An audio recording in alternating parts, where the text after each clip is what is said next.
Oke, assalamualaikum warahmatullahi wabarakatuh. Salam planter buat petani pemula ya, yang semangatnya menanam kelapa sawit Indonesia, baik itu yang unggul, baik itu yang cabutan ya.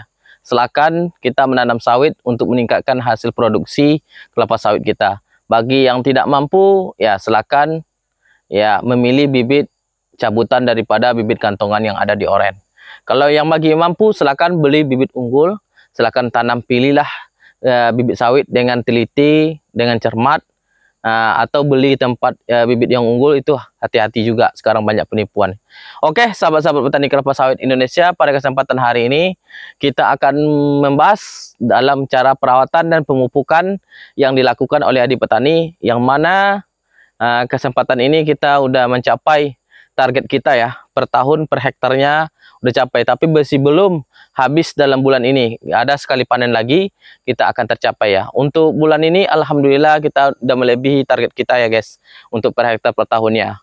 Yang nggak percaya nggak apa-apa, yang percaya silakan. Oke. Jadi buat sahabat-sahabat petani kelapa sawit, adik petani di sini ada dua bibit sawit, ada cabutan dan ada bibit kantongan juga ada. Tapi lebih unggul itu bibit cabutan daripada kantongan. Tapi kantongannya tidak terlalu banyak ya guys. Oke. Oke, buat sahabat-sahabat petani kelapa sawit, untuk perawatan yang adik petani lakukan di sini adalah yaitu dengan gawang hidup atau yang kita lalui sering untuk pengangkutan buah itu harus bersih. Harus bersih, rapi, seperti itu. Dan mudah untuk pengangkutan buahnya. Yang kedua, untuk perawatannya harus piringannya harus bersih guys, harus bersih piringannya ya, rapi, tertata rapi dan bersih, tidak ada rumput. Itu piringannya. Yang ketiga adalah browningannya itu harus dijaga guys, harus dijaga. Tapi kalau untuk membrowning, kalau udah berbuah kayak gini guys, itu nggak apa-apa di browning pakai gunakan Songgo 1. Pakai Songgo 1. Nanti ketika kita mau manen itu tergantung kita masing-masing. Kita mau turun buah, turun pelepah, itu tergantung kita masing-masing ya. Mau pakai cungkel buah atau pakai Songgo, itu tergantung hak masing-masing yang mempunyai kebun. Untuk lebih terbaiknya tentu ada yang bertanya, baiknya seperti apa Pak? Kalau baiknya, kalau menurut saya sendiri pribadi, itu baiknya turun buah, turun pelepah. Kenapa? Di sini ada juga yang bertanya bahwasanya adik petani ini ada juga yang tidak turun pelepah. Ya karena yang manen bukan adik petani, tapi yang manen adalah anggotanya. Ya anggota itu di sini adik petani kasih kebebasan. Ya, dia mau turun buah, mau turun pelepah atau enggak, itu terserah dia. Yang penting intinya buah sawit adik petani itu turun dan sampai ke penimbangannya. Jadi gitu.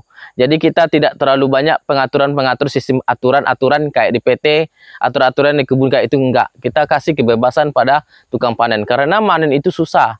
Apalagi kita banyak aturan, banyak ocehan. Kalau bisa kita tuh enggak boleh kayak gitu. Karena yang pemanen itu manusia juga. Kalau kita mau menjaga kualitas sawit kita agar bagus ya, perawatannya harus tepat, pemupukan harus tepat. Itu kuncinya. Jadi untuk gawang mati di sini adik petani biarkan semak padat atau biarkan tidak ada ditebas, itu karena ada keuntungan bagi adik petani. Yang pertama di situ pada musim kemarau adalah untuk menjaga kadar tanah dan menjaga humus tanah, menjaga kelembapan tanah di situ.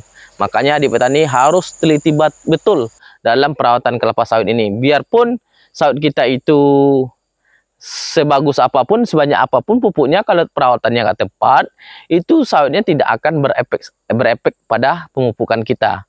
Yang selanjutnya adalah masalah pemupukan. Adik petani ini pemupukan tidak terlalu banyak. Nanti bulan 1 adik petani pemupukan ya. Bulan 1 itu 2025. Adik petani pemupukan, metode pemupukan adik petani rubah. Yaitu adik petani mungkin 2025 ini adik petani tetap menggunakan pupuk setengah kilo juga, tapi itu udah berbeda dengan tahun yang kemarin. Adik petani coba ini untuk tahun ini. Adik petani untuk pemupukan dari awal besok bulan 1 itu adik petani rubah menggunakan yaitu urea, ya urea setengah kilo. Jadi untuk bulan 3 adik petani gunakan NPK 1616 dan di bulan 6 adik petani gunakan nanti itu KCL ya. Dan di bulan 12 itu adik petani gunakan lagi urea, dan di bulan 9 urea, dan di bulan 12 itu adik petani kembali kepada NPK. Jadi untuk dalam per tahun ini 2025 ini adik petani pemupukannya 5 kali guys, nggak 4 kali lagi, 5 kali, karena setiap tahun itu kita rombak. Kenapa? Sawit itu semakin besar, kita rombak aja. Biar tapi pemupukan tetap sedikit. Jadi nanti naik 1 bulan itu kan. Jadi pemupukannya dalam per tahun itu 2,5 kilo. Dalam per pokoknya 2,5 kilo. Nah, itu guys. Ya bingung ya, kalau mengikutinya bingung ya nggak apa-apa. Nah, ikutin terus channel Adi Petani nanti. Terus ada perkembangan-perkembangannya, nggak apa-apa. Pasti ada perkembangan-perkembangannya. Itu pemupukan yang Adi Petani lakukan. Ulang lagi ya. Bulan pertama, bulan 1 adik petani menggunakan urea. Dah, bulan ketiga adik petani menggunakan NPK 1616. Dan bulan 6 adik petani menggunakan KCL. Dan bulan 9 adik petani menggunakan MPK, dan bulan 1 kembali kepada urea. Nah, seperti itu. Terus untuk delumit atau kesernya kapan? Yaitu di bulan 6 sama bulan 12, guys. Oke, untuk boronnya sekali setahun, meletaknya terserah kita mau di hari mana. Di hari mana tempatnya terserah kita. Jadi itulah sistem pemupukan adik petani. Jadi untuk perawatan adik petani udah adik petani lihatkan gimana contohnya untuk cara perawatannya dan pemupukannya. Inti untuk 2025 ya, itu perubahan semuanya. Oke. Salam Planted Indonesia, mudah-mudahan bermanfaat bagi petani pemula. Oke.